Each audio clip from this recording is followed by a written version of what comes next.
Après un mois de formation d'entraîneur niveau licence DCAF, les 239 jeunes filles et garçons venus des régions de Sédhiou et de Ziguinchor ont reçu leur parchemin. La cérémonie a eu lieu au CEDEPS de Ziguinchor. À l'initiative de Right to Play, la dite session de renforcement de capacité vise à promouvoir l'équité et l'égalité des sexes dans la pratique du sport.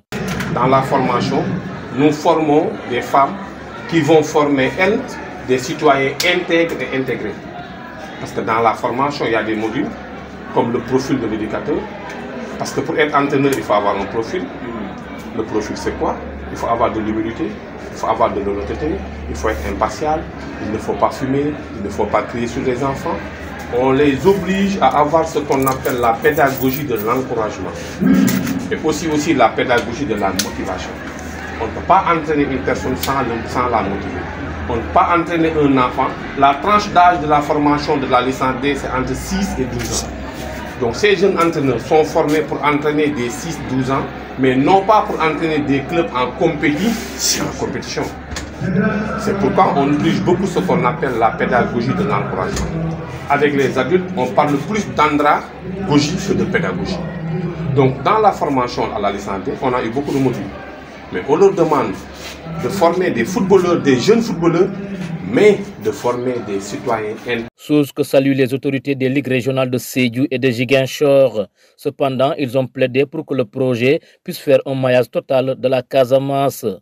Donc, féliciter encore une fois Right to Play, peut-être prendre un engagement au nom des présidents de ligue que je représente ici, que en tout cas, nous serons un bon relais, des points focaux qui seront à côté des récipiendaires formés déjà pour suivre avec eux tout ce qu'ils ont eu à capitaliser comme ressources pour pouvoir vraiment mettre ça à la disposition de différents clubs à la base. Et Inch'Allah, on va travailler, on va faire ce travail de suivi-là, peut-être leur demander de multiplier la formation, parce qu'il y a d'autres domaines qui ne sont pas touchés, mais aussi on a d'autres doléances, parce que nous aussi, on a des communes qui ne sont pas touchées. C'est bien que c'est un programme, c'est un projet, ils ont leur zone d'intervention, mais que la prochaine fois qu'ils pensent à un souci de maillage, parce que la Casamance ou les deux régions Sédhiou et Ziguinchor sont creusées sportives.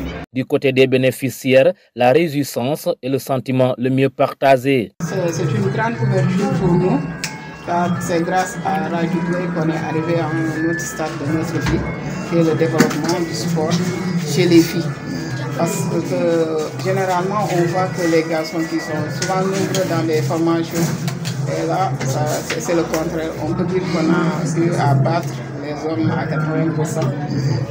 On est vraiment heureux de Right to Play et nous tenons aussi à remercier Right to Play pour cette formation.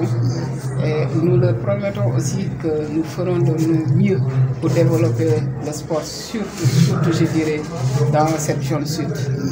Signalons que cette activité s'inscrit dans le cadre du projet Tous pour l'égalité dans la pratique du sport pour l'autonomisation des filles. Il est déroulé par Right to Play en partenariat avec Affaires Canada et IMCA pour une durée de 3 ans.